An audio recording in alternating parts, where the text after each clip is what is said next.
I am he, O my Lord, that has set his face toward thee, and fixed his hope on the wonders of thy grace and the revelations of thy bounty.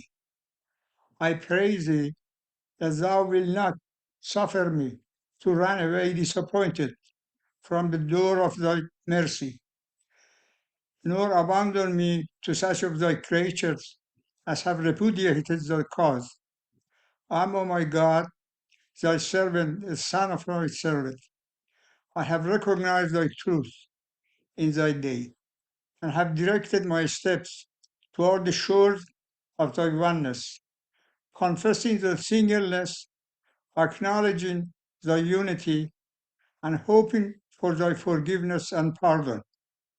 Powerful art thou to do as thou willest.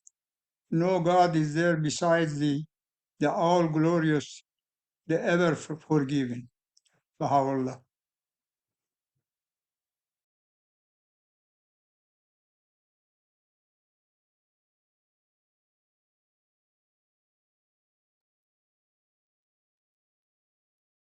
Thy name is my healing, O my God, and remembrance of thee is my remedy. Nearness to thee is my hope, and love for thee is my companion. Thy mercy to me is my healing and my succor in both this world and the world to come. Thou verily art the all-bountiful, the all-knowing, the all-wise. Baha'u'llah.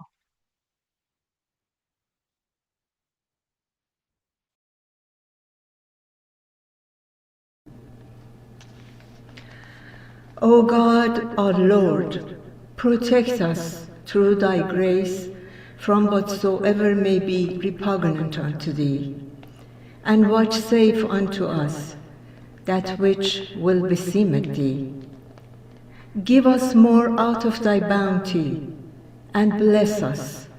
Pardon us for the things we have done, and wash away our sins, and forgive us with thy gracious forgiveness.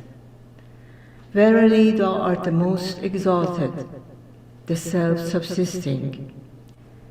Thy loving providence had encompassed all created things in the heavens and on the earth, and thy forgiveness had surpassed the whole creation.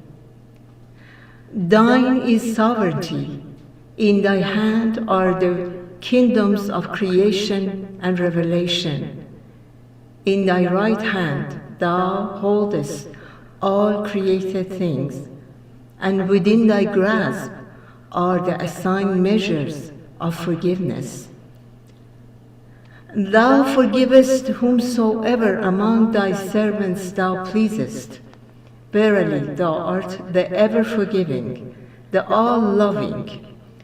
Nothing whatsoever escapeth thy knowledge, and naught is there which is hidden from thee. O God, our Lord, protect us through the potency of thy might. Enable us to enter thy wondrous surging ocean, and grant us that which will benefit thee. Thou art the sovereign ruler, the mighty doer, the exalted, the all-loving, the Bab.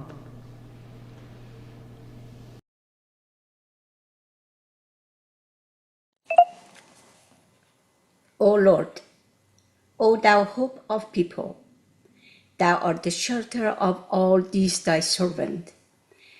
Thou knowest the secret and mysteries. We are all sinners, and thou art the shelter of sinners. The merciful, the clement, O Lord, look not at our shortcoming, deal with us, according to thy grace and bestowal. Our shortcomings are many, but the ocean of thy forgiveness is boundless. Therefore, confirm and strain us, assist us in that which will make us acceptable at thy threshold. Illumine the heart, make the eye seeing, render the ear attentive, resuscitate the dead, the heal the sick, render the poor rich and fugitive confident. Accept us in thy kingdom. Illumine us with the light of kindness. Thou art the generous, thou art the clement, thou art kind. Abdul Baha.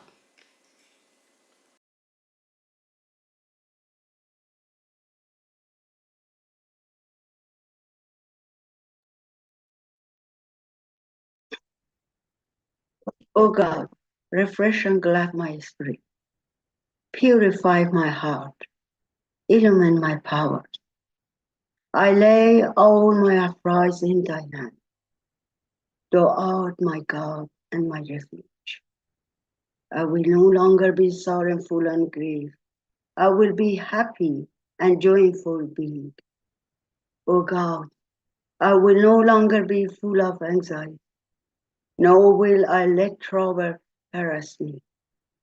I will not dwell on the unpleasant things of life. O God, thou art more friend to me than I am to myself.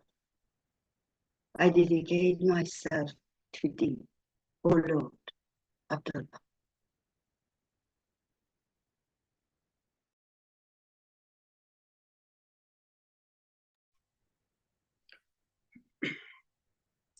O God, O God, this is a broken winged bird, and his flight is very slow. Assist him so that he may fly toward the apex of prosperity and salvation. Wing his way with the utmost joy and happiness throughout the illimitable space. Raise his melody in thy supreme name in the all region. Exhilarate the ears with this call and brighten the eyes by beholding the sign of guidance. O God, O Lord, I'm single, alone, and lowly. For me, there is no support save thee, no helper except thee, and no sustainer beside thee. Confirm me in thy service. Assist me with the cohort of thy angel. Make me victorious in the promotion of the world, and suffer me to speak out true wisdom among the creature. Verily, thou art the helper of the weak and the defender of the little ones. And verily, thou art the powerful, the mighty, and the unconstrained. Abdullah.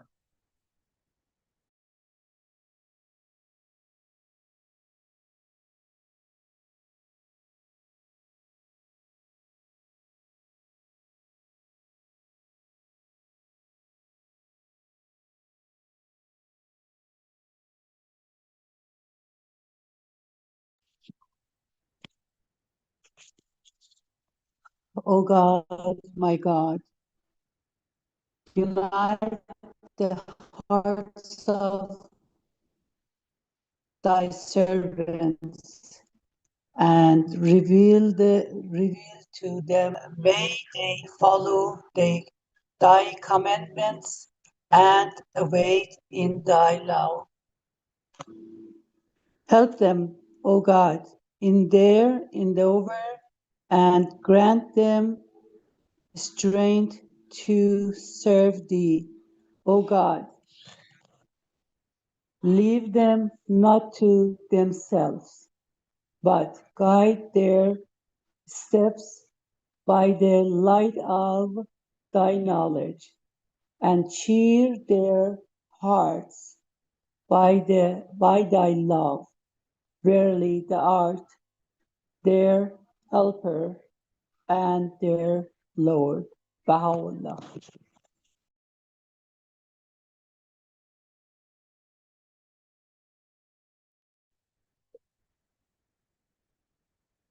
O God, my God, thou seest thy loved ones turning their hearts to thee and holding fast unto the cord of thy ordinances and laws. I beseech thee by the waves of the sea of thine utterance, and by him through whom thou didst adorn the heavens of thy might, to graciously protect them by the aid of thy hosts. O God, thou beholdest thy lovers in Iran in the clutches of hate and enmity. I beg of thee, by thy mercy which hath preceded the contingent world, to raise up from the earth those who will be moved to aid and protect them, and to preserve the rights and the restitution due to them by those who broke thy covenant and testament, and perpetrated such acts as made the inmates of the cities of thy justice and equity to lament. Thou art verily the all-powerful, the all-knowing, the all-wise. Baha'u'llah.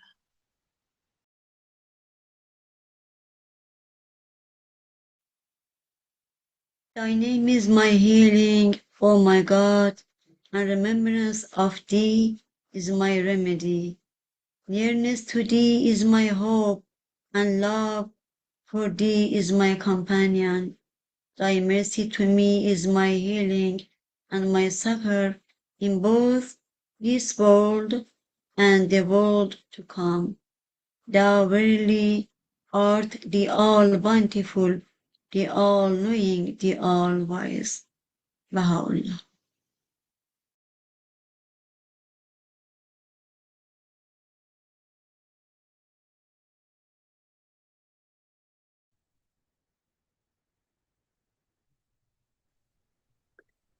Joy and peace.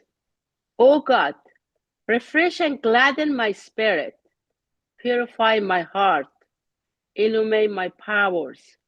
I lay all my effort in thy hand. Thou art my God and my refuge. I will no longer be sorrowful and grieve. I will be happy and joyful being. O God, I will no longer be full of anxiety, nor will a let trouble harass me. I will not dwell on unpleasant things of life. O God, thou art more friend to me than I am to myself. I dedicate myself to thee, O Lord. Abdul Baha.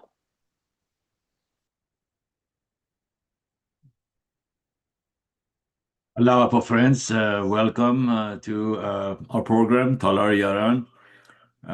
Today is Thursday, and as you know, advertised that we have a program tonight in English. The translation has been triggered already, is on. Friends, they can click on that one and then select Korean as we have selected, and then you can listen to the translation of the program.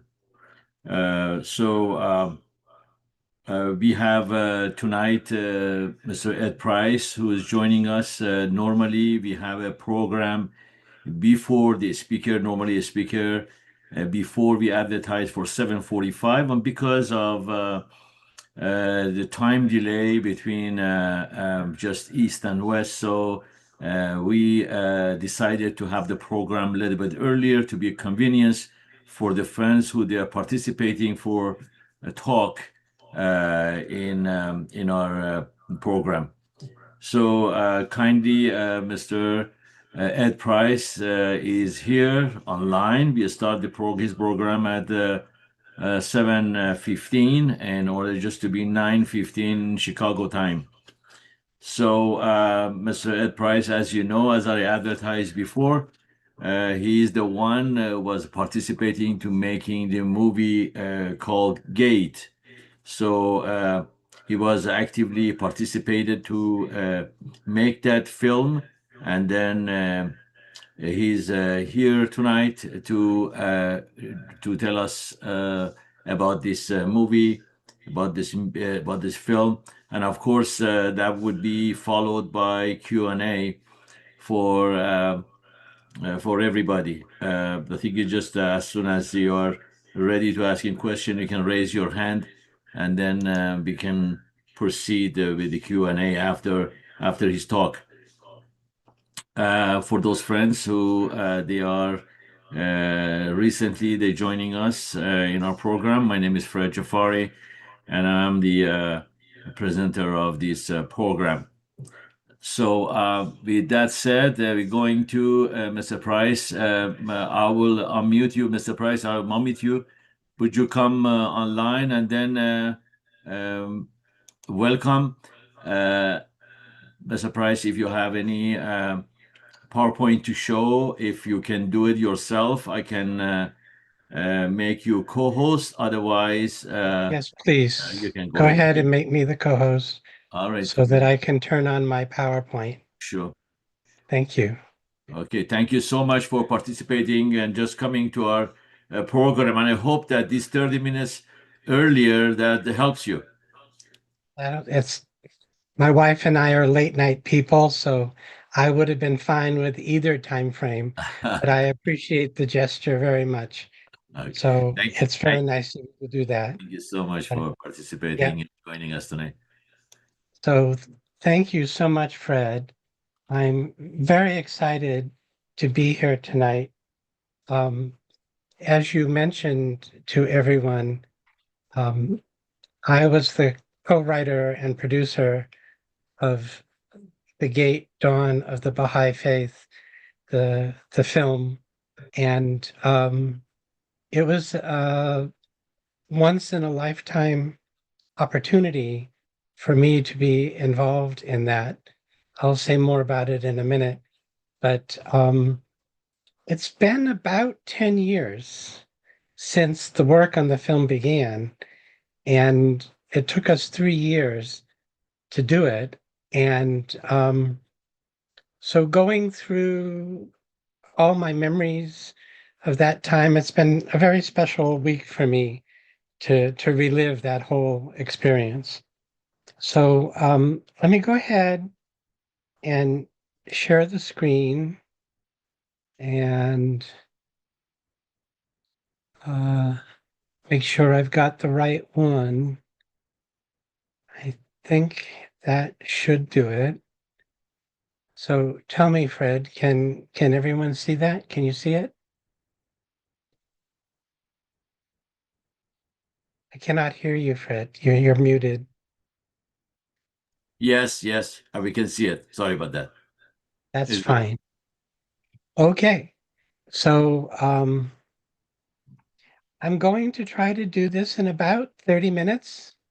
I got a lot of slides to go through, so I'm going to go quickly, but I hope everyone enjoys this presentation.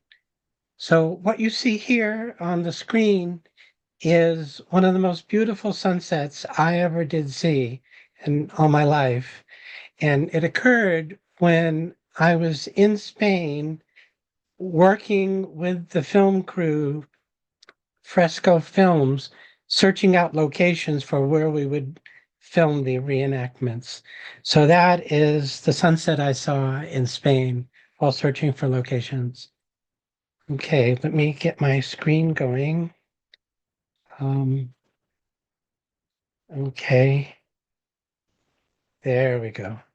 All right, so I'm thanking Fred for giving me this opportunity. And as I mentioned, it's been about 10 years, and I'm really looking forward to doing this with you all. And tonight I'm going to discuss basically two parts of the story. I'm going to discuss a few personal aspects few aspects of my personal experience. And then I'm also going to discuss the all-important issue of non-portrayal of the manifestations of God. So here we go. So as I mentioned, I was the co-writer and producer of The Gate. Steve Sarowitz was the owner, financier, and executive producer. And Bob Hercules was the award-winning documentarian who directed the film. Steve was a new Baha'i at the time, and Bob Hercules is not a Baha'i.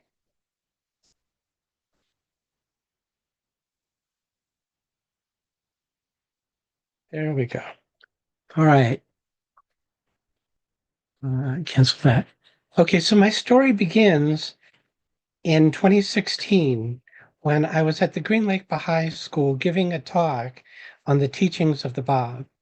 And material was based on a book that I was writing at the time. Steve was in my audience that day, and after the talk, he approached me in the cafeteria and told me that he had this project making this film on the Bab, and could I help him with it? So was I interested? And I had met him at this point previously, but I didn't know him very well at all. So we agreed to meet a week later to discuss the project. And long story short, he offered me a deal where I would be the subject matter expert for the project.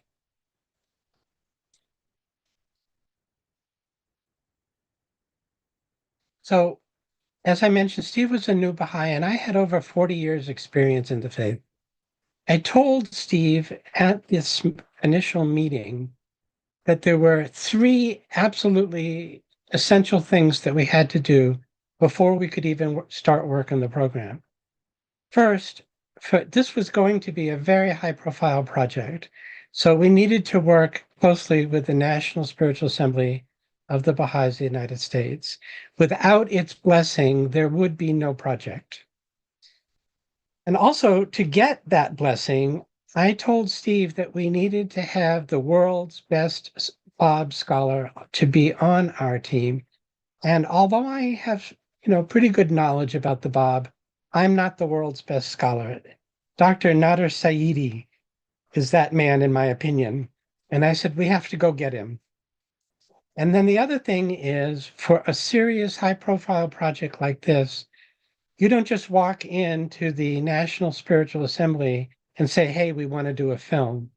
I told him that we had to come into the room, so to speak, as credible individuals and qualified to do the project. So we needed to produce a formal written business plan. And told him then if we did that, then I would personally deliver it to the NSA. So these things were done. We got Nader. No, we went and visited Nader. Steve, myself, and Bob, we got on an airplane and we recruited Nader for the project. We wrote and delivered the business plan for the NSA, and we did, in fact, receive the blessing and guidance of the NSA. And those were the three necessary preconditions for being able to move forward. So it was fun, actually. Steve, Bob, and I sat in my living room for a couple of months on regular meetings, and we wrote the script for the movie in my living room. And of course, with Narder on the team, he reviewed all of our work and made occasional corrections and suggestions. And of course, everything that we did was subject to review by the NSA. This was an incredible blessing and an incredible experience. Now, this actually gave me one of the most precious moments in my lifetime. We were working on the script, we were into the process, and one day I was home alone, and after the work began and I was making changes to the script, suddenly I had this overwhelming, awe-inspiring feeling. Out of 5 million Baha'is in the world, why am I the one deciding the words of the script of the movie about the Bob that will eventually be seen by millions. I was overcome with gratitude and amazement, all the more so because I had no prior experience in the film industry. But there I was in my living room doing the script on the Bob. I sat there for a while just reflecting on how Baha'u'llah and the Bob can put you anywhere in life if they want to. And then, humbled, I got back to work and continued on the script. This is a very powerful personal memory of mine. So let me introduce to you the members of the team. So going left to right, you see a picture of me, and the next gentleman is Bob Hercules, the director. And we had an assistant director or associate producer, and her name was Kayla McCormick. She was wonderful to work with. And then I encouraged Steve to also recruit a very close friend of mine, Kathy Hoganson, who is also the author of several Baha'i books. And then Keith Walker, who was the director of photography. And many of you probably already know Steve in the center photograph. And that is a picture I took of him. You can see the Shrine of the Bob is in the background. We were in Haifa for that visit. And then on the right-hand corner is another wonderful, very capable individual, Tara Jabari. She was an assistant producer on the team. And then, of course, there's Nader Saidi. This is a picture of him taken at the LA premiere of the film. And as I said, he's a world-class expert on the Bob. He was an absolutely invaluable advisor to our team and participant with our team. And he is also an author of books and consultant to the Universal House of Justice. In my personal opinion, I consider him the leading scholar of the Bob in the world today. So here's a picture of Steve and I arriving in Spain to begin work on the reenactments of the film. And we're being picked up by the production crew at the airport. And we're receiving our crew name tags from the production company, Fresco Films. Does anybody notice anything peculiar or interesting about our name tags? Do you see anything? Notice how it says the Bob. So we were there and we were being identified by our Spanish-speaking crew as the Bob. It was just, Steve and I couldn't get over. We were laughing so much about that. Anyway, here's some other members of the team. So we have Irene Ortez from in Spain in costume. She did a brilliant job. At the top center is Adam Monshine, who played Mullah Hussein. And on the right is Elena Rockroll, who was a Spanish woman who played Khadija, the Bob's wife. I think she did a beautiful, beautiful job. I was so glad to have her. And then our Tahire character is played by Tala Del Varani. This is us in Spain, a picture with Bob, the director. And as you can see, Tala is in costume. And then we had a very funny moment. Steve, as you see in the lower left-hand corner, is having a conversation with this random woman that we met in Spain, very delightful person. And she was fascinated with the fact that we had this whole large film crew and that we were shooting scenes. And so Steve was telling this woman the story of Tahirih while, quote unquote, Tahirih was sitting right there. It was just a wonderful, awesome moment. This actor is Jose Rey. He played Caduce, and he and I are on location in the desert. There were really too many team members to show you. At one point, we had over 200 people on staff, crew, and extras working on the project. This is a photograph from the day that we wrapped, and this is not actually everybody that was working on the project. This is just who was there on that day. And here are some other important people. Hooper Dunbar, former member of the Universal House of Justice, was one of our interview experts. Rainn Wilson was interviewed for the film. Omid Gayamagani, a Persian scholar, was interviewed for the film. Carolyn Sperry Fox wrote a wonderful book about the period of the Millerites and talked about that on camera. And so we have her, and Armin Eshraghi, who is a German Baha'i scholar, and we flew him over to London and met him to interview him. And many of you are familiar with Joy DeGruy, who was also in the film and did a brilliant, uplifting job. Our narrator was Yanni King Monshine. And then we did shooting in Haifa, as all of you probably know. And so here's a shot of the crew in Haifa.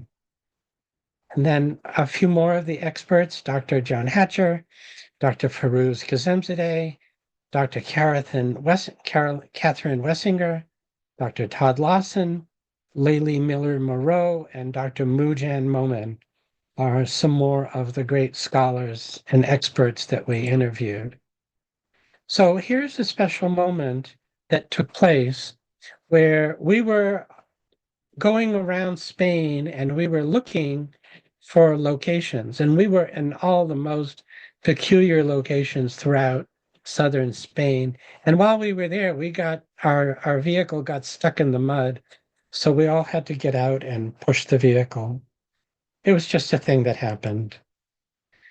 But while we were driving around in Spain, we were having difficulty finding a location that would be a good choice for the entrance to the city of Shiraz when Mullah Hussein is arriving in Shiraz. So we were driving by the road and we just randomly looked off to the side of the road and we saw this bridge and we saw the road underneath it. We said, "What about that?" And so we had to we pull over to the side of the road and we walked into the field and we came to this location, and by chance it was just an amazingly perfect location. And that's how we found the bridge that forms the opening scene for the film where Mullah Hussein is arriving in Shiraz. Totally random event, but that's how we found some of these locations. Just by the grace of God, some of these things fell into our lap. Now, another special moment for me was on the first day of filming, I was assigned to overseeing with Keith Walker, the director of photography, the shooting of the scene of Baha'u'llah in the Siyah. And these are just some of the photographs I took. It was extremely emotional and moving to be in this underground location, which was a simulation for where Baha'u'llah had been in the Black Pit in Tehran. Anyhow, that was a very special and memorable moment for me. Now, the other thing to mention is we searched for many locations for many of the events that took place, and we found many good locations for the film. But there were two locations that we could not find anything. One was the Barrack Square, where the martyrdom of the Bab takes place, and the other is the House of the Bab, where the Declaration of the Bab and the interview with Vahid takes place. So let's look at that. This is the picture from Dawnbreakers of the Barrack Square where the Bab was martyred in July of 1850. It's a very unique architecture and layout, even though it's in black and white. And so we couldn't find anything remotely appropriate for that scene. So we decided that we needed to build the Barrack Square. And that is exactly what we did.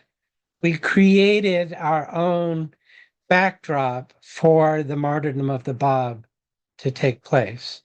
It was a very extensive project for the production crew to do it, but they built it beautifully in a short period of time, and it looks fantastic on camera.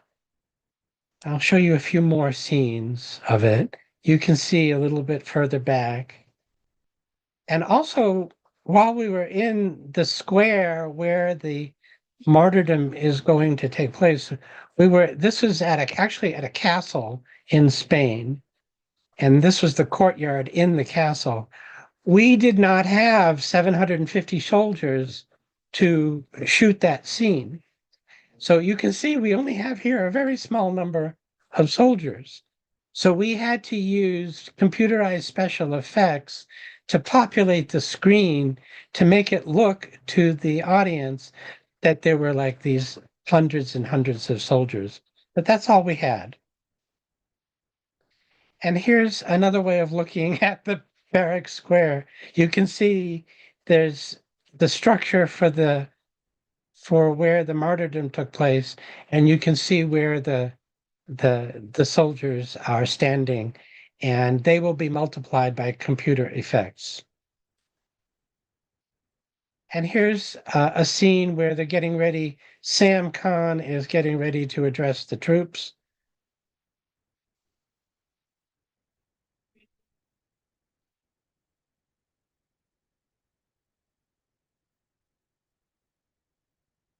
So that's how it looked like to us. But this is what it looked like in the film because we used special camera angles and lighting to make it look more realistic. Anyway, so that's what we did in the barrack square. Now, the other feature that we couldn't get anywhere at all was the upper room of the House of the Bab. As all of you know, the Iranian regime destroyed the House of the Bab many years ago. This is a very famous photograph that we have in our Baha'i literature of what the House of the Bab looked like, what the upper room looked like before it was destroyed. So let me show you what we did.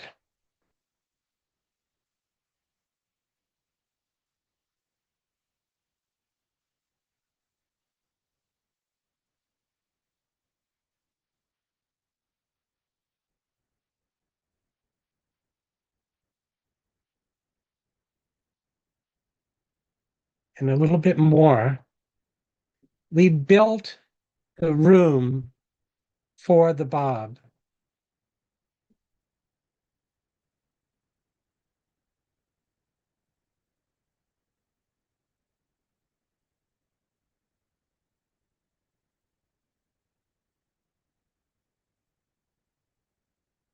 As you can see, the workmanship is outstanding. They did a beautiful, beautiful job creating the replica of the House of the Bab.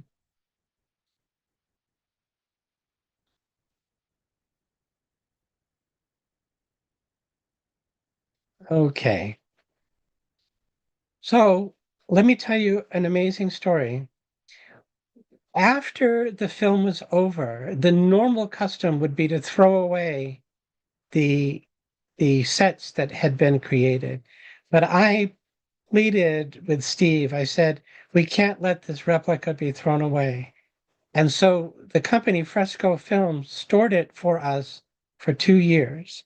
And then finally, we figured out that we could donate the replica for the House of the Bab to the National Spiritual Assembly of the Baha'is of Spain. And we arranged for it to be transported from southern Spain to Madrid, which is where the National Center is located. So if you go to the National Spiritual Assembly Center for the Baha'is of Spain in Madrid, in their building, there is a room set aside for the replica of the House of the Bab. We saved it. and it's, as far as I know, it's still there. And that's really, I was very passionate about it, and I'm so happy that we were able to bring it to a happy outcome. So now, the next part of the talk is going to be about the issue of non-portrayal of the manifestation of God. And as you can see, I've got a little AI art generated here. The issue of non-portrayal was the 800-pound gorilla in the room. And so here are some quotes from Shugya Findi and the Universal House of Justice, where you can look at them, but you can see that the Guardian's guidance on this topic is very explicit, where it is not okay to dramatize the personages of the Bab Baha'u'llah Abdul Baha, treating them as dramatic figures. In fact, the Guardian goes so far as to say that it would be disrespectful to do so, and it's impossible to do it. And then, sure, other religions of the past have portrayed their sacred figure, but in this day, the House of Justice says we cannot do that. And then here is a key phrase where they say it would not be permissible to make any attempt to portray him in dramatic or other works where he would be one of the dramatis personae. That's a Latin term, and it means person on the stage, character in the story. You cannot portray the manifestation of God. And so the guidance in the writings is very explicit, and the House of Justice and the National Spiritual Assembly shared that material with our team and asked us to study it very carefully, and we did. So the challenge is this: how do we abide faithfully by the strict prohibition against personification, against any dramatis personae, and at the same time, while we're not showing the main character, keeping the movie interesting and engaging? In the modern world of filmmaking, this is unheard of. No one does this. Not, Cecil B. DeMille for the Ten Commandments. Morgan Freeman plays God himself. Mel Gibson with The Passion of Christ. Various films by Martin Scorsese. And currently on TV and in the theaters, The Chosen. They all do portrayal. The Muslim religion tries not to do it. And I wish I had time to tell you more about that, but I'm going to keep going. So it is this issue of non-portrayal that caused us to take 3 years. We worked closely with the National Assembly and the Universal House of Justice.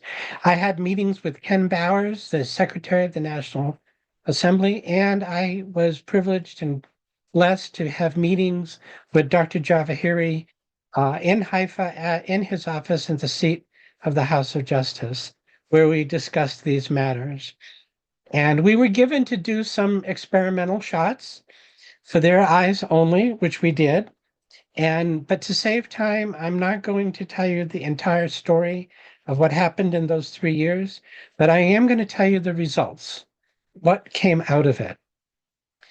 So we tried many ideas. We discussed many possible ways of pursuing it. Things that were not allowed are showing part of body, a hand, a knee, or a shoulder, certainly not face on. We were not allowed to show anything in a silhouette. We were not allowed to show a shadow of the figure, whether it's blurred or clearly defined. We were not allowed to use point of view, which means the camera is the eyes of the unseen figure. The Islamic movie, The Messenger, did do this in 1976. We were not allowed to do that. We cannot show some other character walking and interacting with the off-screen figure. Can't do that as a motion video. We can't do a flying object like a hat flying off the head of the unseen figure. That occurred when the Bab was confronted by Hussein Khan in Shiraz. His minion knocked the Bab's hat off his head. And we cannot show an other character reacting to the off-screen character through motion video. These are the things we cannot do. We tried them, we proposed it, we showed examples, but it was shut down. The House of Justice wrote to our team in 2017, and they candidly told us the devices and strategies attempted do not avoid personification of the Bob. And they told us that all of the techniques that we had used up till that point were still showing personification, even if indirectly. And so there should be no portrayal, even if only suggestive. So after a couple of years of this, we finally had the crystal clear guidance that we needed. And that was that. So this is what was allowed. And I'm going to do this quickly because I'm going to show you some examples. We were allowed to do blocking, which there is a presence there, but completely unseen, and it has to be done with still photo. We have a technique called absent figure. That's an implied presence using motion, and it's brief with narration, and I'll show you that. You can show the other character walking and interacting with the unseen figure, but only as a still photo. And we can show the other character reacting to the unseen figure, doing micro expressions, but only as a still photo, not motion. But we learned that to get the still shots, you still have to film it live because you need in the editing room to select the exact frames with the expressions that you want to portray. And you can show the flying object through the air, knocked off of the Bob's head, but only as a still photo. So here we go. This is blocking. You can see, you probably remember this from the film. He's definitely there. You know he's there, but you can't see him because there's a door in the way blocking the view. Here is the same thing, blocking. Manuchir Khan is having a conversation with the Bob, but the wall is in the way where the Bob would be sitting. You kind of know that the Bob is there, but you don't see him. This is what we call absent figure. It's more complicated. Here, you see, like the night of the cholera epidemic, the Bob was escorted by soldiers back to the constable's house. And so he was escorted by soldiers. And so the issue is the two soldiers in the front are shoulder to shoulder, but the two soldiers in the back are spaced apart. And in the space in between is where the Bob would be, but he's not there. You don't see him. His presence is only implied, but there's no portrayal going on at all.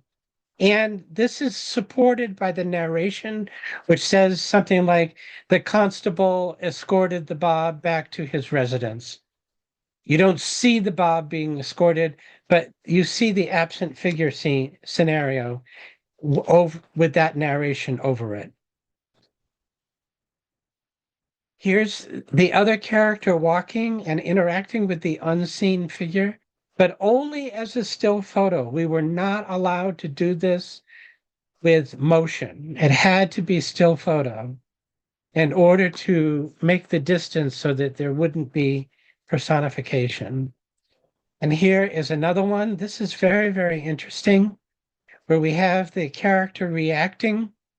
Now, this was filmed live, but these particular shots that I'm showing you, as they unfolded in sequence and supported by the narration, give you the change of Vahid's stance, originally being arrogant, in the end being humbled, and being in a state of astonishment. So this was very precise filmmaking, and it was a combination of filming it live and then pulling out the still frames during the editing process. Okay, so here's the scene where the Bob was not seen in that confrontation. He was behind the screen, it was blocked, but we don't see the turban flying off his head. But we do see the turban on the ground, and the imam, we see his hands there, he's picking it up.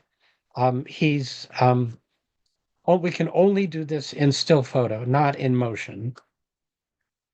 So we solved it. Our 800-pound gorilla became manageable in size, and we learned over the 3-year process what we can and cannot do regarding non-portrayal. The NSA eventually endorsed our film and encouraged everyone to go see it. As far as what happened, the film was released in May of 2018. It was shown on ABC 200 TV stations. Cumulative Nielsen ratings, we think, are around 5 million. There were premieres in LA and Chicago shown in 500 venues in the United States alone. It won the Wilbur Award in films. The Gate was a major presence at the 2018 Parliament of the World's Religions in Toronto, and it was shown to an audience of over 1,000 people.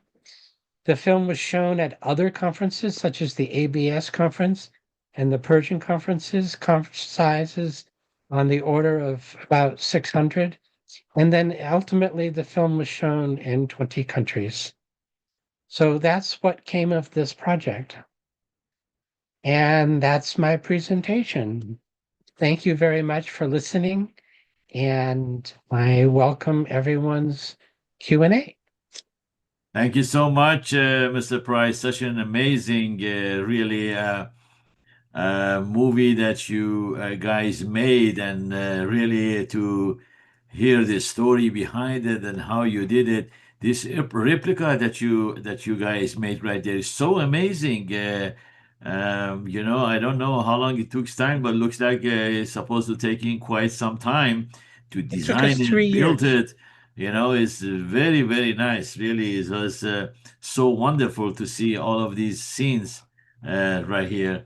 What the thing is, how long it took time to build those replica?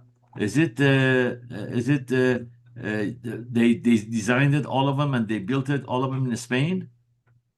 They were all built in Spain. They were all built according to our stipulations. So we showed them photographs that we had. They drew up blueprints, which we approved. And then before our team came over there, they had about 6 weeks to 2 months to actually do the building. Wow. And they did an amazing job. Yeah. The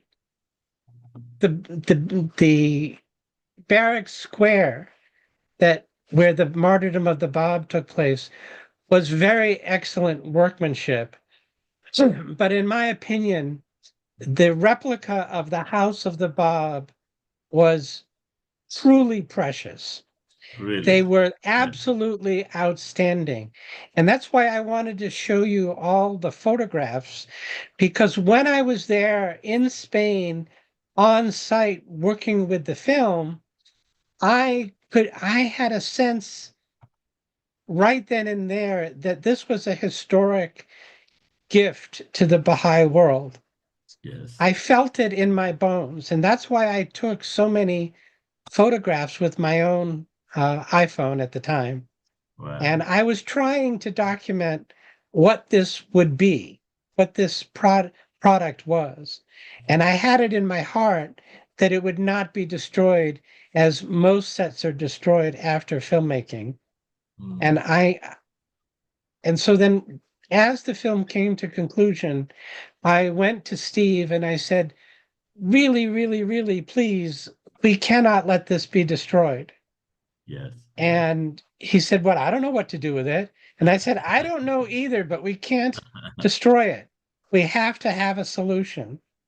So I was given permission to speak with the production company Fresco Films, which is a wonderful, wonderful top class production company in Spain. And the management of the company said, uh, we have enjoyed working with you people, and we have a big warehouse. We can just take it apart and stick it in the corner, and it'll be there for when you need it later.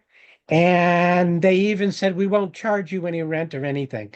They just kept it in the warehouse out of the goodness of their heart. It was so sweet and so wonderful that they did that. It was very touching, and they were very kind to do so. I can't praise them enough. Anyway, after the film was over, we all went back to our separate lives and everything, life went on. But 2 years went by, and I said to Steve that it's not fair to Fresco Films to just leave it in their warehouse forever. They were not complaining. They were not asking us to do anything. I just felt that we needed to come up with a permanent solution. So even though I was not with the company any longer, Spring Green Films, Steve authorized me to search for a solution.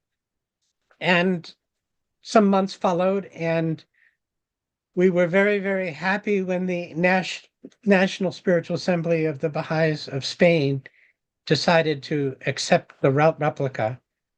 Now, it's important to keep in mind that this replica, although it is just a replica, is the closest thing we have in the Baha'i world right now to the home of the Bab, because the home of the Bab was destroyed.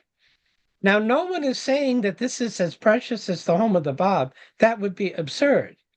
But since that was destroyed, let's at least keep the replica. Let's at least do that. Yes. And I was very happy to be told that once it was installed at the National Center of the Baha'is of Spain in the city of Madrid, that they use it as kind of it's a prayer space. People go in there and they feel the mood of the home of the Bab, and the Baha'is of Spain are enjoying the use of it, as far as I know, to this day. And Great. I have not myself been back to Spain to see it personally, but I'm told that it's there.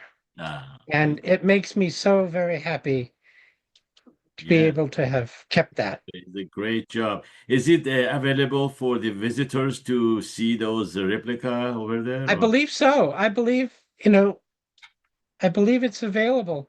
It's under the ownership and jurisdiction of the National Spiritual Assembly of Spain. So what they would be deciding the rules now. They own it now. It belongs to them. It's for them to decide how it's used. But it's my understanding that it's available for use. I see. Very nice. Very nice. But if they change the rules, it's up to them. It's their property now. Okay, I have some other question, but we do have Mr. our dear Naimi, Said Naimi is online. Friends, Greetings, Said. if you have any question, raise your hand. Said Jan, I unmute you.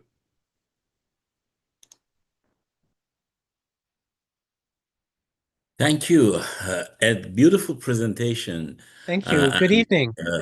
Good evening. I really enjoyed it. I was just watching and something came to my mind. Most probably you've thought about that too. First of all, when you embarked on this journey, most probably AI was not as usual using Correct. today. We didn't have AI. You didn't have AI. So I'm just certainly wondering. not like we have today. No, it was not available. Exactly. So my question is that what do you think if AI can be used or would have been used, and even today, if someone like you uses AI, do you think that it is gonna be a much more vivid production than what you? I know that you worked very hard on that. I mean, there's no doubt about it. But we know that AI is taking the whole world over and every aspect of life is affected by that. So I would like to hear your thoughts about that. I think AI is a wonderful thing. I used AI to generate the gorilla images tonight just for fun. I was having a little fun this afternoon, and I thought, the metaphor of the 800-pound gorilla in the room. So I went to ChatGPT and I made some images. I used AI to do that. And there are AI organizations for filmmaking. There's one that I've heard about that's called Creatorwood. I have not investigated it, so I can't give an opinion. But AI is definitely something, the impact will be felt in the future, no doubt about it. I couldn't begin to guess all the different ways if that it will be impactful, but I'm pretty sure that if we were doing the film today, some of the scenes we did could have been done with AI. Certainly, as I pointed out, in the barracks square, where we only had maybe a dozen or so soldiers for the execution squad, it would be a very simple matter in to give AI instructions. Show me 750 soldiers on the screen in three banks of 250, and it would and it would be done. And if you liked it, you could use it. If you didn't like it, you could tell AI to change it until you get it the way you like it. And so that scene is an obvious one. The scene in when Khadija is going up the stairs and the Bob is a glowing spiritual reality, the night that he's receiving his revelation, that part of the film, um, that certainly could be assisted with AI. We used lighting and we used smoke to create the effect that you saw, and it came out beautiful, as I showed you in one of the photos. It came out just really great, but AI could do that too. Um, I'd have to think some more about which scenes could be used. But the basic thing is to your answer to your question is absolutely AI could be used. But I'll say this, the rules of non-portrayal would apply without deviation.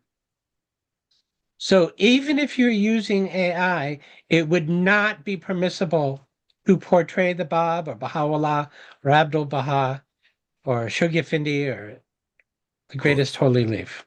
of That course. is out. It doesn't matter whether it's on stage or on a film, whether it's computer generated or manually. If it's Legos, it doesn't matter. The rules of non-portrayal are very, very clear now. Thank you so Yeah. much. Yeah, The only thing that went through my mind very strongly is the construction or reconstruction of the House of the Bob that you've done.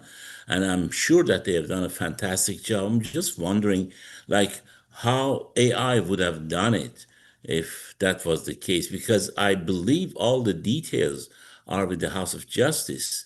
They have all the measurements to millimeters. absolutely. Yes. We were, we had adequate budget.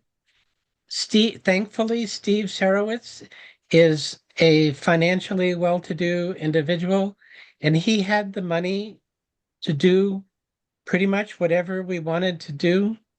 But what we didn't have was infinite time. We had production schedules and we had crew and we had personnel contracts and so on. So there are practical limitations, even if when you have adequate resources. It's a much more complicated endeavor than most people realize. And of course, as I said at the beginning, I had no prior background in the film industry. So I learned a lot during my 3-year experience. I'm certainly not an expert in film. And even then, my role was as writer. I was the subject matter expert. Bob Hercules wasn't a Baha'i, and Steve was a new Baha'i at the time.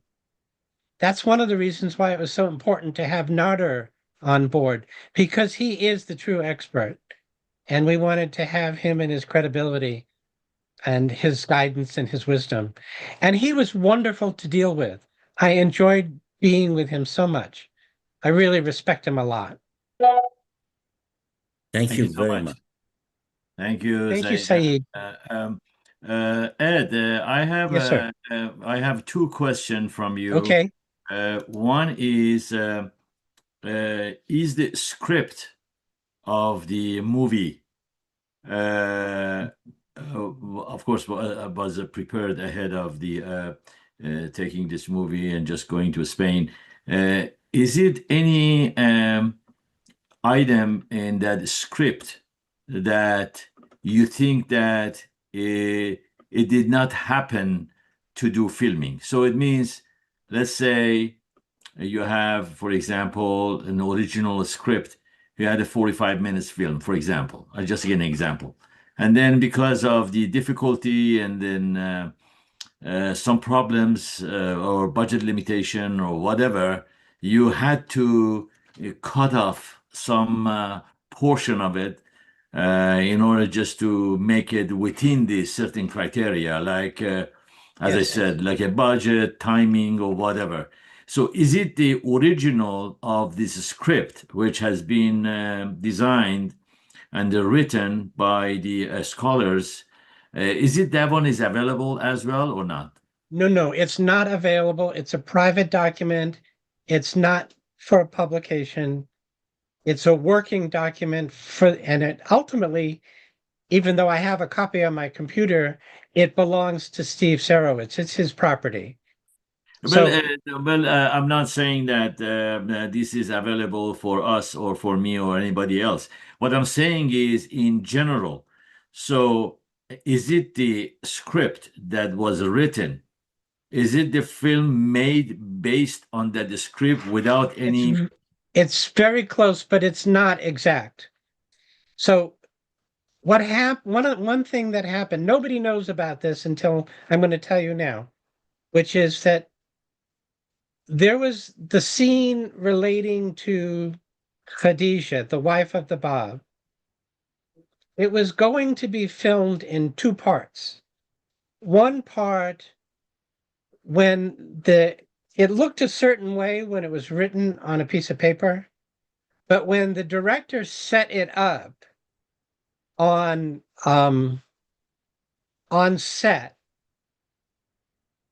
I actually made a determination that they were veering too close to portrayal of the Bab. So I shot it down. I said, we can't do this scene. And it was eliminated because the way they were approaching the execution of that scene, which is the director's prerogative, pretty much. Okay. I was the subject matter expert. I was not the director. Okay. So it was his call on how to set up the scene. That particular scene, I when I saw the way it was being implemented, I just said, no, we can't do that. And that scene was completely canceled. It Is didn't happen. is it Steve has the original script? I have it too. Yeah. Okay. Okay.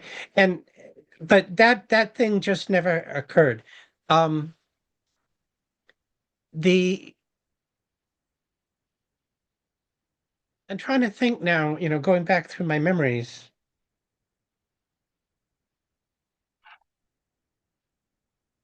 When we were shooting Fort Tabarsi, the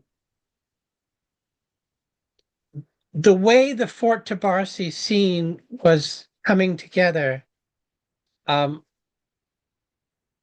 accident, it was making a suggestion about Mullah Hussein and Qudus that was historically not accurate.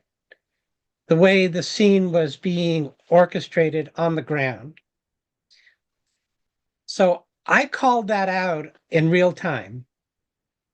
And that was my job. I was to be the person to make sure that what we were doing was accurate.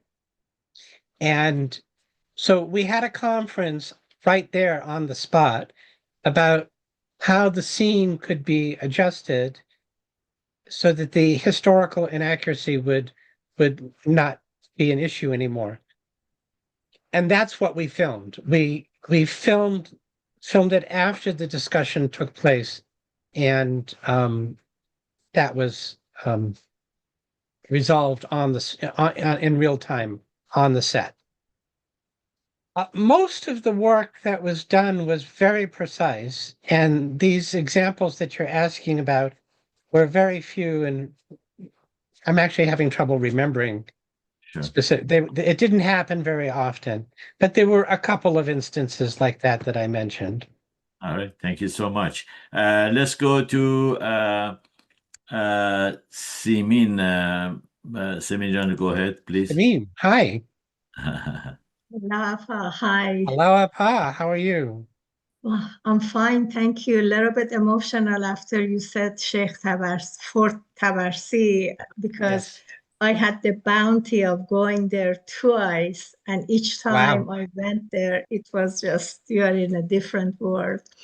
I want to thank you so much for the wonderful presentation and allowing us to see really how hard you guys worked in order to bring this wonderful movie to us, which we have used so many times. I have seen it so many times.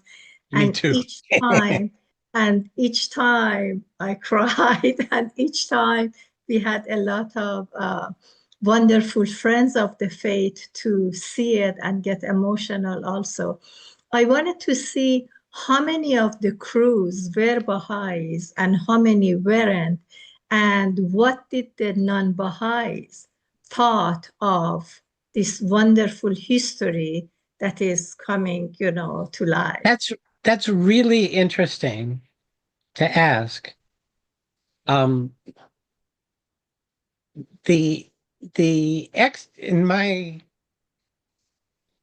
probably shouldn't say that. That's a kind of a judgy statement. The actor that played Mullah Hussein, his name is Adam Monshine, and he is a Baha'i. Okay.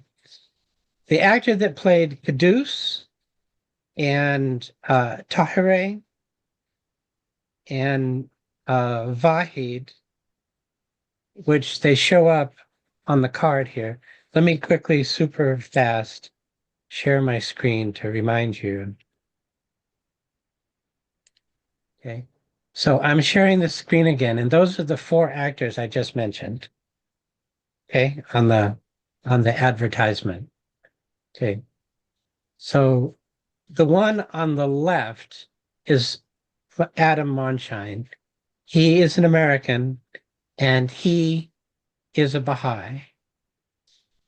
Vahid, the one at the top, and Qudus, the one at the bottom, they are Spanish actors, and they were not Baha'i. And the woman, Tala Delvarani, who played Tahireh, she's an American, but she is not a Baha'i. Now, it's interesting that the actor that played Qudus is the only actor in the whole production that started to express interest and became, at least for a little while, a seeker. And he actually asked for books to be provided. And of course, we were a film crew. We didn't come with a Baha'i library. So we reached out to the NSA of Spain, and they actually had some representatives. They asked permission to send some representatives to watch the filming to enjoy being a part of it. And so we had some representatives of the Spanish NSA on site as well. So one of them brought books from the Baha'i bookstore, and we provided books to this young man, Jose Ray. He was a very fun young man, nice to hang around. And all of the other crew, everyone else, no one was Baha'i. So the number of Baha'is on the project was really quite few. Limited. Very Thank you. few. Thank you. Thank you. Thank you. Yeah. Yeah. Okay, I think Nuria, can you talk? Okay, go ahead. Hi, Nuri. Yeah, Nuria, I don't know if Nuria can talk because she is an interpreter right now. So like we cannot hear her Okay. good right now. But I think we're going to bring her after. Okay, before I bring, okay, let's go with Farshad Riyazati. Hi, Farshad. How are you tonight? You have to be unmuted. There we go. Yes, yes. Good evening. How are you? Good evening. It's a pleasure to meet you. Thank you so much. I enjoyed everything. I just got a quick question so that I Sure. allow everybody else to ask questions. My question to you is this. Ed, given that you have a deep background in instructional design and your work Yes. on the divine curriculums, Thank and what you. was the biggest challenge that you had in balancing the historical and theological accuracy with the cinematic pacing needed for a good mainstream documentary audience? What was this biggest challenge that you had to face to overcome? To be honest with you, although I had a say in what happened, that was not my responsibility. I'm not the director. And in matters of filmmaking, he is the authority and the decider about that. I'll give you an example. We've been asked about this a number of times, and so I'll just mention here the whole question about Tahireh removing her veil. Some people thought that she should have come into the tent and then unveiled. Other people thought she would exit her tent and enter the tent already unveiled. Now, the truth is, in the historical sources that we have, such as the Dawnbreakers and other Baha'i books that tell us about that episode, it's no one knows. It's not stated. So given that there's no historical information available for me to say that's right or that's wrong, it was the director's discretion. And personally, I supported his choice. I thought it was the most probable, my personal opinion is that it's most probable that she exited her tent unveiled and or entered the tent already unveiled. The truth is no one knows. But that was his artistic and director's choice. As I've said, I supported that choice, but I was not in a position based on historical sources to say, no, you can't do that. That's not right. It was his call. Now, there was a scene, it goes by very quickly, where the set director in Spain had made a very small error about the prison cell where the Bab was incarcerated in Maku. And I happen to know that fact, the configuration of his cell, particularly the famous point that the Bab was deprived of a candle. He had no candlelight in the prison cell, and it's been made quite a big, people have talked about it. So the set director had, with good intentions, put a candle beside the bed of the Bab. It's a tiny little detail, tiny, tiny little itty bitty detail. But I said, no, you have to remove it. And it was removed. And it wasn't his fault. I mean, he's just the art director in Spain. What does he know? That's my job, to make sure that the things are correct. And so everybody was doing their part. There's no bad guy in the story. It's just that when it was something I could opine about or be the decider about, it was within my wheelhouse, I did what I was supposed to do. And when it was somebody else's call, I respected their prerogative to be making the call that they were making. Mostly we agreed most of the time. We didn't really have strife on the set. Everybody got along beautifully, and we consulted. It wasn't perfect. I'm not going to say it was perfect. We're all humans, but it was pretty good most of the time. Thank you so much. Yeah. Let's go to Nuriye. I already interrupted Yeah, I see that. Thank in you. order just to have Nuriye as well. Thank you. Aloha, Ed. Nice Aloha, to Pa. see you here. Yeah, it's my second Yes. time I have the privilege of translating. How nice. I've heard you in Baha'i House of Worship many times, and this was Thank you. always very interesting. I had to share this with everyone. That's why I raised my hand here, Mr. Jafari. Thank you for your time.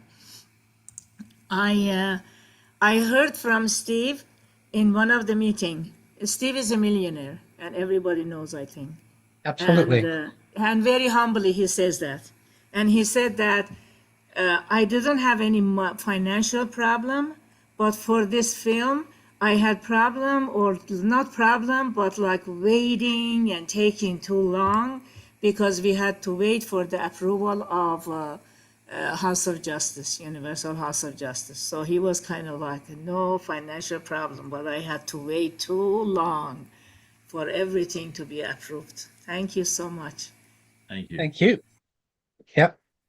We worked very closely with the National Spiritual Assembly, and we worked, as I explained earlier, with the Universal House of Justice. We have correspondence with them, and as I mentioned earlier, I was very blessed that I had the opportunity to be in Haifa a number of times during the progress of the film, and I was graciously invited to the office of Dr. Javahiri, and they were not lengthy consultations, but I was given the opportunity to consult with him about the film in the office. And he was very, very kind and gracious to me. Thank you. Looks like I'm asking too many questions, but Okay. I promise this one would be the last one, Ed. Okay. Just I'm asking you, why you select Spain? Why not somewhere closer like Mexico or Haifa by itself, for the environment? So why Spain? That's a very good question. And I will give you the answer. I will tell you. I was in the room when that decision was made, and I participated in that decision. First of all, it should be obvious that it would be too dangerous to attempt to do something like this in Iran itself. We could not go there under the current regime and attempt to do a Baha'i project of this magnitude. we probably wouldn't come home. We would be killed. It's not safe for us. It's not safe for the actors. So even though the primary locations would be ideal, we could not do it in Iran. So then the question was, where in the world would be best? And Mexico was not considered because Mexico has no history of engagement with Islam. Spain is a country that has extensive dealings with Islam for a period of 800 years. So the culture and the architecture and the geography and the buildings and the structures, even the environment in the wilderness, is enormous similarities to Iran. The topography is very similar to Iran, but most importantly, the streets, the roads, the buildings, they all look very similar to what 19th century Persia would have looked like. So because of the deep history of culture, the similarity of the architecture, and the similarity of the topography, and because it was safe for us to do it in Spain, that's why we did Spain. There really isn't another country in the world that is as good a candidate as Spain. We did consider Morocco, for example. Morocco is a friendly country to the Baha'is in the sense that they would probably have welcomed a crew of filmmakers from a foreign country. But it's an unknown as to whether the people, the population there would have fanatical attitudes towards the Baha'is. So for the protection of the Baha'is in country, we decided not to take a chance. So all in all, Spain was the better place. Okay. Well, the thing is, actually, I did not mention Iran. I said the Mexico or Haifa. That's the thing I said. We did film in Haifa, but not for the reenactments. Mhm. We did filming in Haifa for the narration. The narration was filmed in the Baha'i Gardens on Mount Carmel. Mhm. So we did go to Haifa, but not for the reenactments. Nice. Yeah, okay. Thank you so much. Really appreciate that for your time. We learned a lot, and I'm sure that in future, those additional script that maybe can be added to the one that has been made already by AI, and this one could be probably just as a one additional or one an extension to the movie that you made. I'm sure that in future they're gonna work on this one as well, because really this one is a very precious movie. A lot of time and effort really has been done on this movie. So really thank you so much for all you have done on this one, along with all your colleague friends, and then the actors and all the friends who they really participated on this one. And I'm sure that for the span of 2-3 years, that would be it was a lot of work. I know that just to building those replica and just those those things right there, it took a lot of time, and with very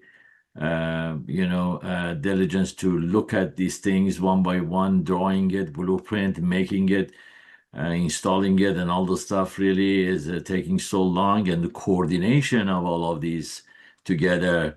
Just so many friends that we saw on those pictures by itself, it did a very good management and scheduling, and really you have done a marvelous job. In addition, that You had to, or just as Nuria said, you had to waiting for signals for yes or no or something. So you did a great job. You did a great job, I can tell you. Thank you so much. Thank you. And I hope that my discussion about what you can and cannot do with regard to non-portrayal will be something that informs people for the future. Yes. When we began the project, we didn't know how we were going to solve the problem, but we Yeah. knew we were going to solve it, and it just took time. Yes. Thank you so much. I appreciate it, Thank you. Ed. And like always, you did a great job. And then hopefully we can see you in near future. Thank you, Fred. I appreciate the invitation. Thank you so much. I Thank you appreciate so it. much. Thank you. And it was a pleasure to spend time with all of you tonight. Thank you. Thank you so much. I appreciate it. Good night. Good night. Okay, friends. Ed was with us tonight, and then I think we thought that maybe that would be a good episode, or just the information that we heard from him regarding that how this movie made, and I think that would be fabulous. And during these days, that the AI is doing something extraordinary. You don't believe that what this AI can do. But that's why I ask Ed that in the original script, if there is any missing part, that it can be added into the existing one that is already made, in order just to make that script complete. So I think that's the thing, that in future, maybe those some friends, I'm sure that they're gonna rise up and doing this one. Okay. I think let's go to hear music, watching music, and then go back to the other programs we have for you tonight.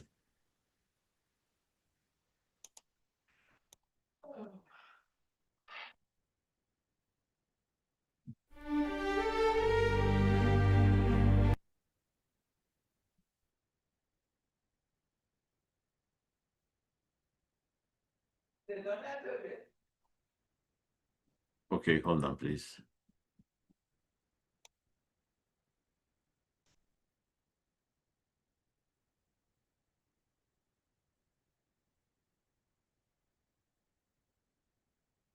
The sharing is okay?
Sotto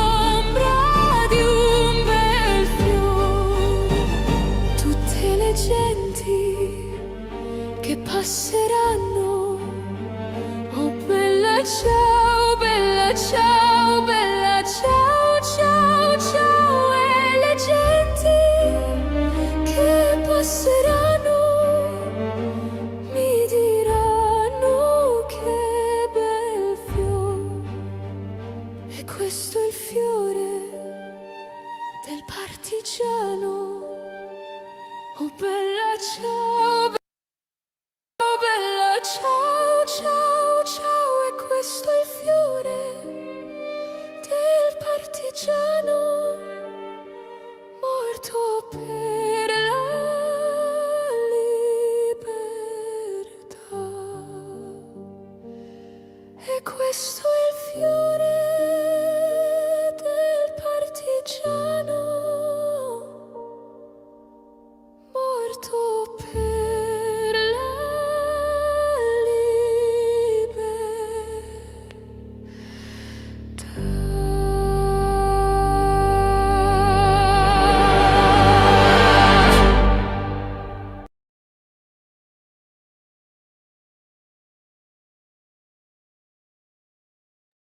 بعد دوستان بلا ciao. امروز today I had a problem with my computer, believe it or not. I fixed it by 4 p.m. Last night till midnight, and today I was in afternoon after the work. I just working on this one, so that's why I'm seeing a little bit glitch here and there, but I hope that everything would be all right. So, okay, so tonight I selected already because normally we start the program with a movie called Like the Breeze. So tonight I have selected one more episode, Like a Breeze, in afternoon. I don't know. I was thinking that maybe instead of that, going to have some discussion with you and then talking to you a little bit more, because for the audience, for the friends, if you have any from back east, maybe that would be a little bit late for them. So for the friends who they are in West Coast, maybe I think maybe that would be a better chance right here to talk about the quality of the programs, and then program that we want to have it on Thursdays. So with that said, we want to go to a couple more music that I selected for you, and then of course if you have any questions and comments for us, you can raise your hand and then join me for that. Let's look at the one which I selected. It's a very nice one. We will see together. My name is Pamela Bajogo, and I have a big, I don't know exactly what you guys say in English. In French, we say combat, which is like a fight. Every day we're fighting against violence to women. I hope you guys are just like us. We're fighting in Africa to stop the violence against women. Let's go.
Wese we futuro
very nice, beautiful.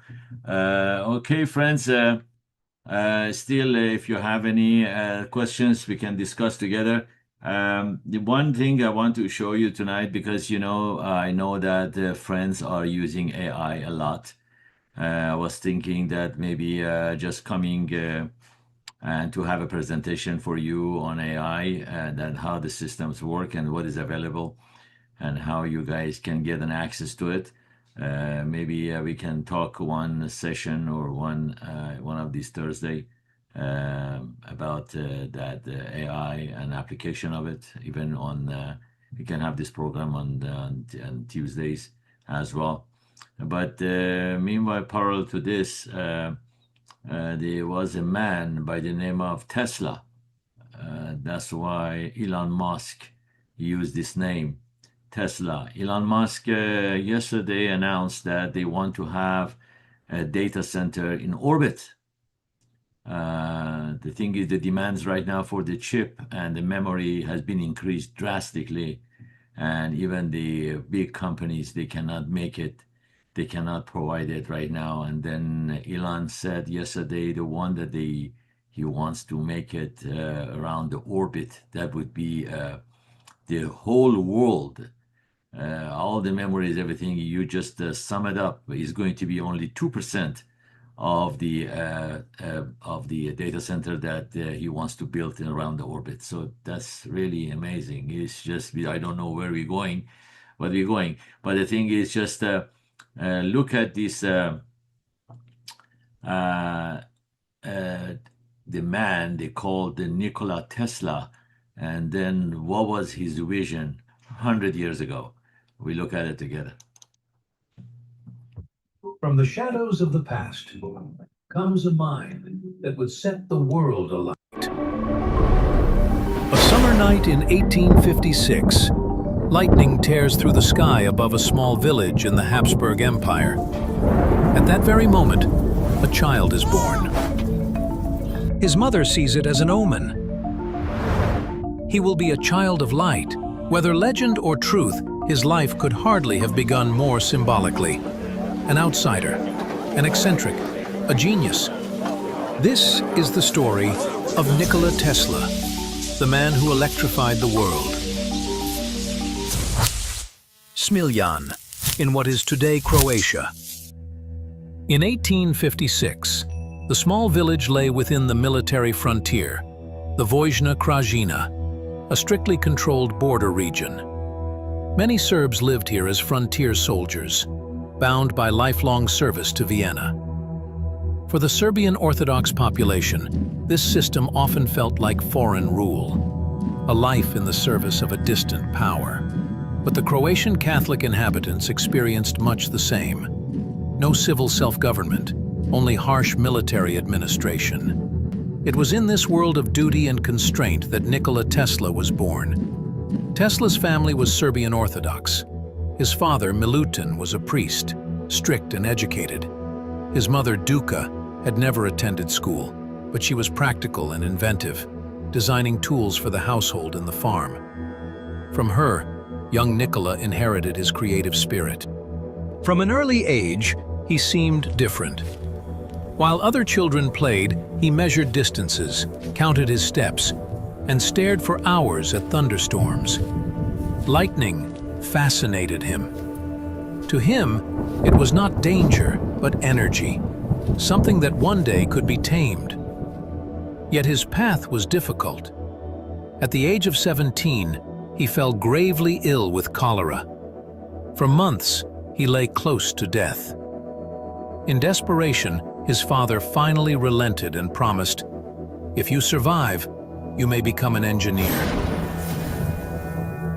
Tesla survived and began a life full of visions. After his recovery, he left his parents' home. He studied electrical engineering in Graz, worked briefly as a teacher in Marburg, and later enrolled at the university in Prague. Everywhere, he impressed with his photographic memory and his unusual way of working. Yet he also clashed with others because he questioned rules and thought differently. Eventually, in 1881, His path led him to Budapest, where he worked for a telephone company. But here, far from home, his overstimulated mind collapsed. Tesla suffered a nervous breakdown that sharpened his senses to the point where, it was said, he could hear a watch ticking several rooms away. And in the midst of this torment came to him one of his greatest ideas. An idea that would not only change his life, but the world. 1884. A ship docks in New York. Tesla steps ashore, tall, aristocratic, always impeccably dressed. In his pocket, 4 cents. In his mind, ideas that sounded as if they came from another age. He was eccentric. Every action had to follow in steps of 3. At meals, he demanded 18 napkins to polish cutlery and plates. Jewelry disgusted him, and he avoided women. He explained that he lived deliberately celibate, to devote all his energy to science. His only love, research. Cleanliness, too, became an obsession. A handshake felt unbearable to him. Before eating, he rubbed plates and utensils until no flaw remained. Pearls repulsed him, and even the sound of earrings nearby made him shudder. To outsiders, he seemed odd, even unapproachable. But behind it all lay a compulsion to make the world as ordered and spotless as the machines in his mind. His way of learning was unlike any other. Tesla did not read superficially. He absorbed every detail and could recite entire passages years later. He thought visually, in images, in flowing constructions. While others needed sketches and calculations, his inner vision was enough. This gift made him fast, but also misunderstood, because he simply knew things others had to laboriously prove. Hypnagogia and the mystery of numbers. Yet Tesla's extraordinary gift was not built on knowledge and discipline alone. He developed a method that even today sounds mysterious. He would sit in a chair, a small metal ball in his hand. He let his body drift into sleep, while his mind lingered at the threshold between waking and dreaming. Just before deep sleep overtook him, the ball slipped from his hand and struck the floor. The noise jolted him awake. At the precise moment when the brain oscillates between alpha and theta waves, the realm of intuition and inspiration. For others, it was only a fleeting moment. For Tesla, it was a doorway, an entry into a world where machines, formulas, and inventions already existed. He had only to see them. Numbers, too, ruled his life. Above all, the number 3. Before entering a building, he circled it 3 times. Many of his actions were done in 3s. Even at meals, cutlery and napkins had to be laid out in multiples of 3. For him, this was not mere peculiarity, but a cosmic principle, an order hidden behind all things. In these numbers, he saw a secret harmony, a source of fascination for mystics, philosophers, and religions throughout history. The 3, symbol of the Trinity, the smallest indivisible prime. The 6, perfect symmetry, revealed in the honeycomb of bees. The 9, 3 times 3, number of completion, mystically charged. For Tesla, 3, 6, and 9 were more than numbers. They were frequencies, vibrations of the universe itself. Resonance, energy, geometry, the invisible blueprint that binds it all together. Some called it obsession, but perhaps it was the attempt of a genius to decipher the hidden mathematics of creation. Words that echo like a legacy. If you understand the significance of 3, 6, and 9, you hold the key to the universe.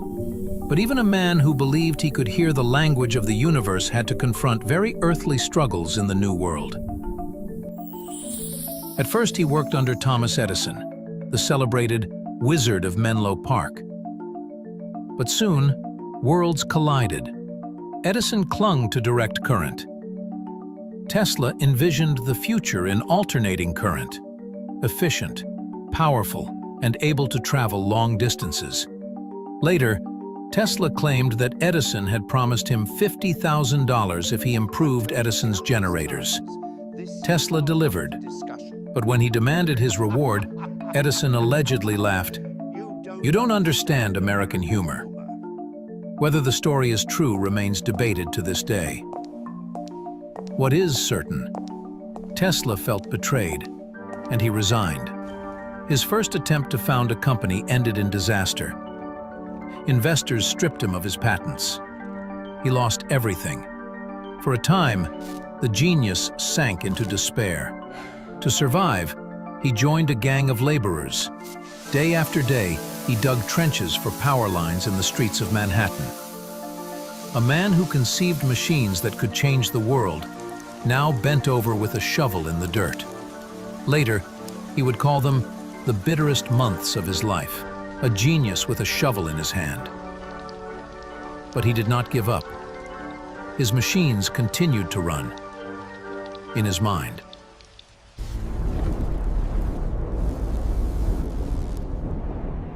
Salvation came in the form of George Westinghouse. He bought Tesla's patents and believed in his vision. Together, they stood against Edison. Edison launched a ruthless campaign against alternating current. Animals were publicly electrocuted with Tesla's technology. The first electric chair, powered by AC, was meant to prove just how dangerous it was. How far would a man go to defend his own idea?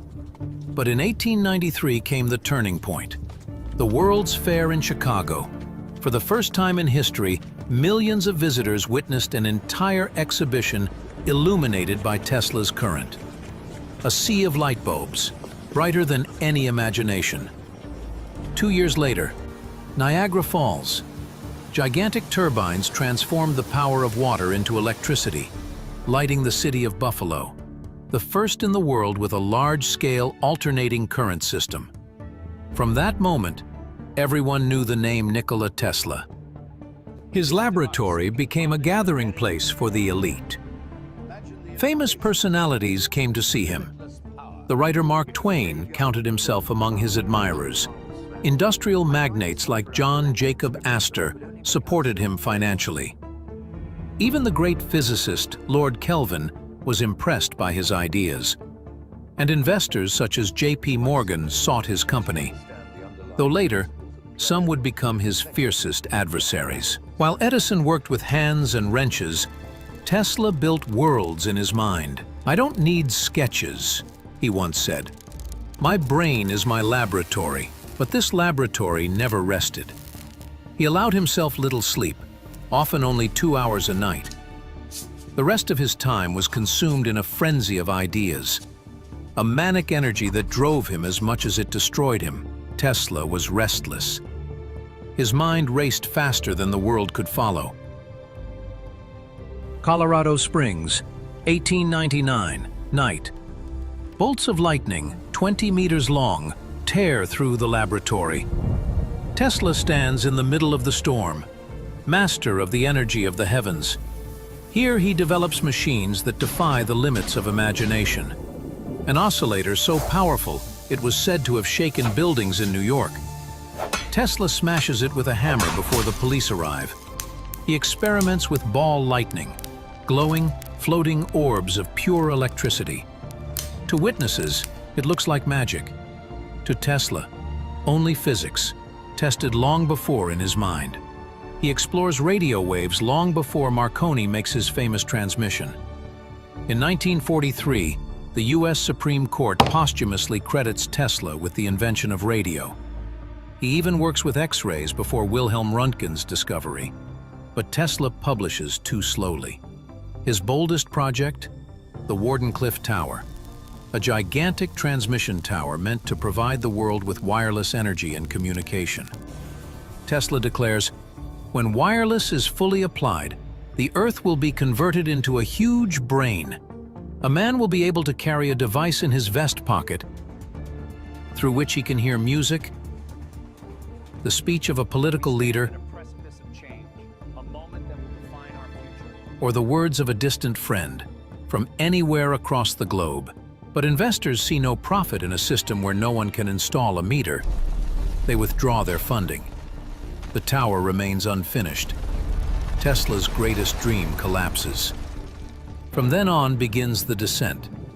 He invents the bladeless Tesla turbine, but it finds little use. He speaks of death rays that could annihilate entire armies. He claims to have received signals from Mars.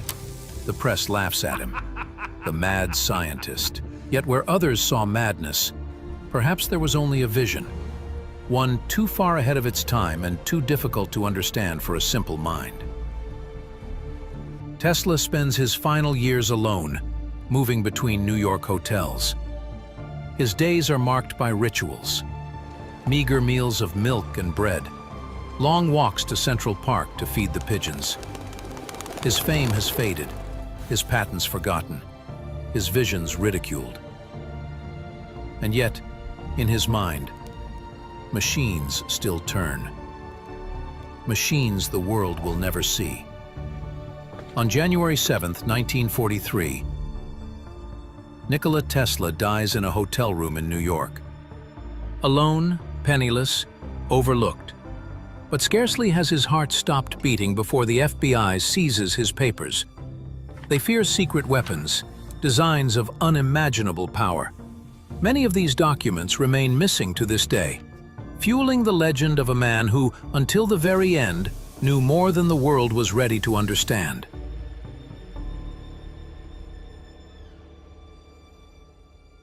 Today, Tesla still lives in our world.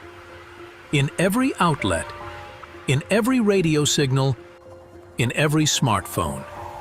He was the aristocrat among inventors, the eccentric in a tailored suit, the man who avoided women, yet loved pigeons. And yet, for all his distance from people, he remained a humanist. Those who knew him spoke of a true gentleman, a poet, philosopher, linguist and connoisseur of fine music, exquisite food, and even romance. In later years, he confessed to a reporter that, at times, he felt the painful weight of having sacrificed love itself for his work. Yet he stayed true to his vow. He kept his distance from relationships as if he had laid love upon the altar of science, and poured all of his passion, his fulfillment, and his joy into the work that consumed his life. But above all, one truth endures: the genius who built machines inside his mind, long before the world could ever build them. Nikola Tesla, a child of light, a man who tamed lightning, and a name that still electrifies to this day.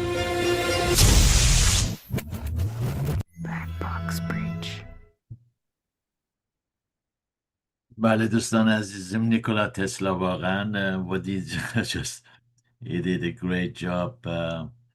Elon Musk really is just copying him. As a matter of fact, is really is somebody like him, most probably. Okay, friends, let's go and just listen to music that I selected for you as well. This one is very nice too. Let's look at it together.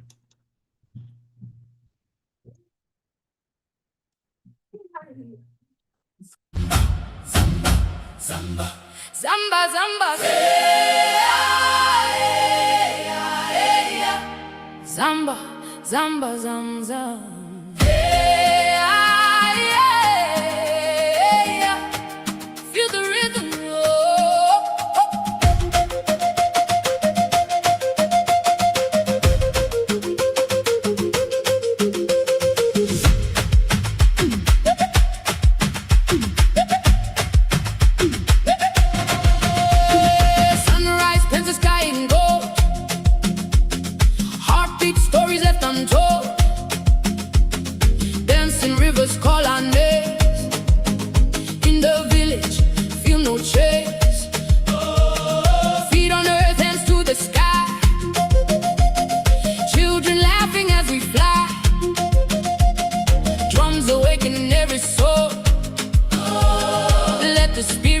us whole. Sing it loud, join the crowd. Use your voice.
Sunrise paints the sky in gold.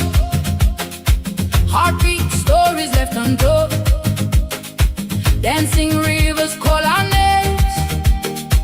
In the village, feel no chains. Feet on earth, hands to the sky. Children laughing as we fly. Drums awaken every soul. Let the spirit make us whole. Ah, sing it loud. Ah, join the crowd. Lift your voice, let it roam. Samba, zam, zam. This is home. Samba, zam, zam. Lift me higher. Joy like fire. Never tire. Spin around, feel the sun. Samba, zam, zam. Samba, zam, zam. We are one. Hey, hey, hey, hey.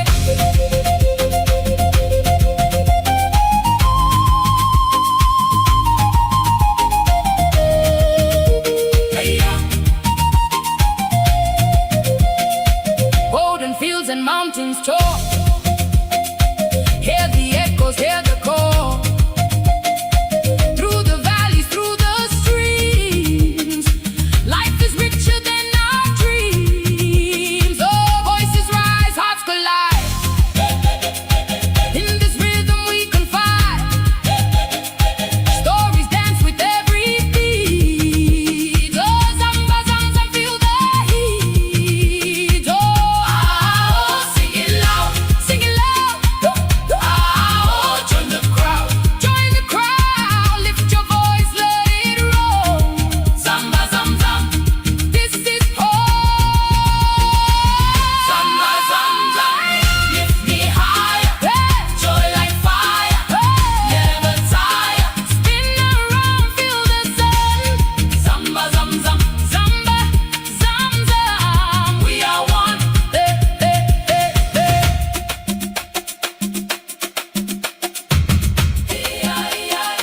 Zam, zam. Zamba. Feel the drum, feel the rain, dance away every pain. Zamba, zam, zam. Lift me higher. Joy like fire. Never tire. Spin around, feel the sun. Zamba, zam, zam. Samba, zam, zam. We are one. Hey, hey, hey, hey.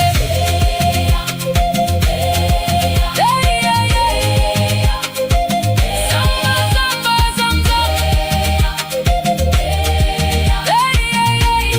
This is home. Oh, oh, oh.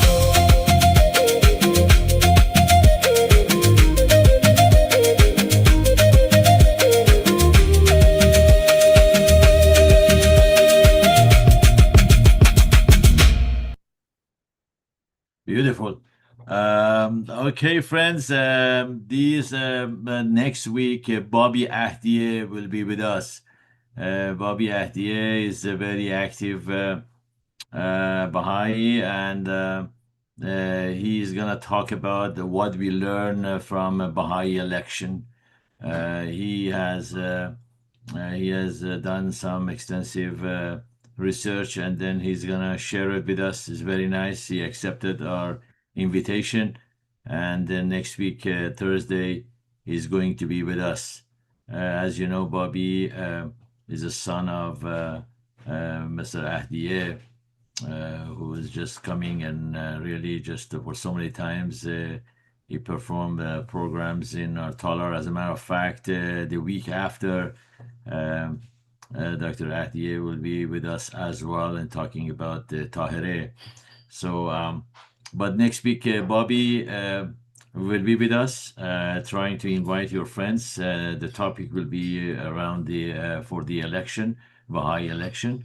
Most probably that would be very informative for all of us. Okay, friends, since you don't have any question, I know that when you don't have a question, it has two meaning. One, I have done my job perfectly. Two, you might not listen to any of it. So this is either this or that, but it doesn't matter. I'm assuming that you listen. I was perfect. I did a good job for you guys. You learned, so that's why you don't have any question. Thank you so much. See you next week with the other program of Talar Yaran. Thank you so much.